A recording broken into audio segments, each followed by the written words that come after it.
আসসালামু আলাইকুম ওয়া রাহমাতুল্লাহি ওয়া বারাকাতুহু। আজকের ক্লাসে ছোট্ট একটা ইংলিশ কনভারসেশন দেখব, যার মাধ্যমে আমরা শিখব কিভাবে একে অপরকে অভিবাদন করতে হয় বা অভিবাদন জানাতে হয়, শুভেচ্ছা বিনিময় করতে হয়, যেটাকে ইংলিশে বলে গ্রিটিং। তো চলুন শুরু করি। এখানে আমাদের ছোট্ট বাচ্চাদের জন্য এটা তৈরি করা হয়, এই জন্য ছোট ছোট বাক্যের মাধ্যমে শেখানোর চেষ্টা করা হয়েছে। তো আমরা দুইজন ব্যক্তি দেখতে পাচ্ছি, একজন হলো মাহমুদ আর একজন হলো মুহাম্মদ।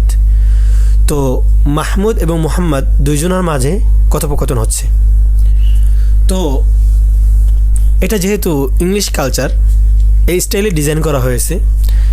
মাহমুদ প্রথমে সকালবেলার সময়টা যদি হয়ে থাকে তাহলে গুড মর্নিং বলবে, বিকালবেলা হয়ে থাকলে গুড আফটারনুন বলবে এবং সন্ধ্যাবেলা হয়ে থাকলে গুড ইভিনিং বলবে।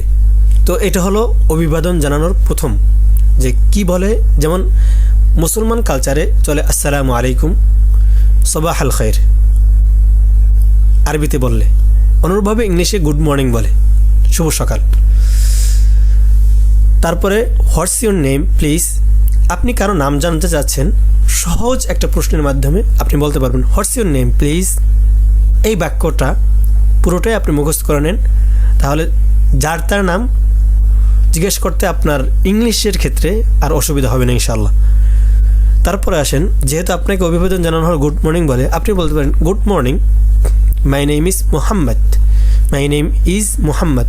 এই মুহাম্মদের জায়গায় আপনি যদি রায়হান হন, আপনি যদি রাফি হন, আপনি যদি আব্দুর রহমান হন, আপনি যদি খালেদ হন, আপনার নামটা বসিয়ে দেবেন। এই জন্য এটাকে আমি একটি হাইলাইট কালার দিয়ে উপস্থাপন করেছি, যাতে করে আপনার বুঝতে অসুবিধা হয়।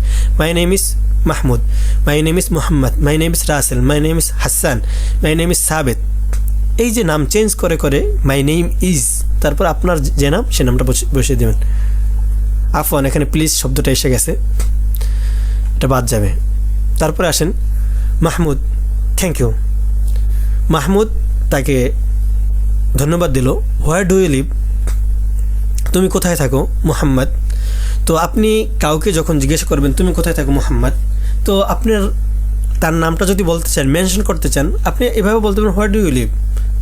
আবার যদি নাম বলতে চান, মুহাম্মদের জায়গায় যার নাম তার নামটা বলবেন।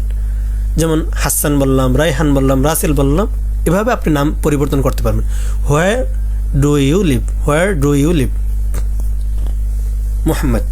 তারপর আসেন, মুহাম্মদ বলল I live near the hospital. আপনি বলতে চাচ্ছেন আমি স্কুলের পাশে থাকি, তাহলে কীভাবে বলবেন? I live near the school, I live near the market, I live near the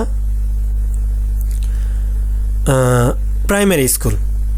অর্থাৎ যেটা বলতে চান ওই স্থানটা নির্দিষ্ট করে দিলে হয়ে যাবে। হাউ অ্যাবাউট ইউ, তুমি কোথায় থাকো। অর্থাৎ আপনি একটা প্রশ্নের উত্তর দিলেন, ওই প্রশ্নটা রিপিট করতে চাইলে হাউ অ্যাবাউট ইউ, তুমি কোথায় থাকো, এটা বোঝাতে চাচ্ছেন।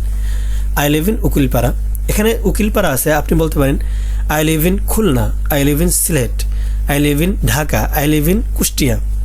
অর্থাৎ এই উকিলপাড়ার জায়গায় আপনি শত শত নাম বসাতে পারেন এবং এর মাধ্যমে আপনার ফ্লুয়েন্সি ডেভেলপ হবে আপনি যখন এইভাবে প্র্যাকটিস করবেন। ওহ, দ্যাটস কোয়াইট ফার অ্যাওয়ে, এটা কিছুটা দূরে, দ্যাটস কোয়াইট ফার অ্যাওয়ে। আজকের ক্লাস এ পর্যন্তই, আশা করি আপনাদের ভালো লাগবে। ভালো লাগলে লাইক শেয়ার দিয়ে সঙ্গে থাকুন এবং নিয়মিত বাচ্চাদের জন্য এ ধরনের কন্টেন্ট নিয়ে আসার চেষ্টা করবেন ইনশাআল্লাহ। See you in the next class. Thanks a lot.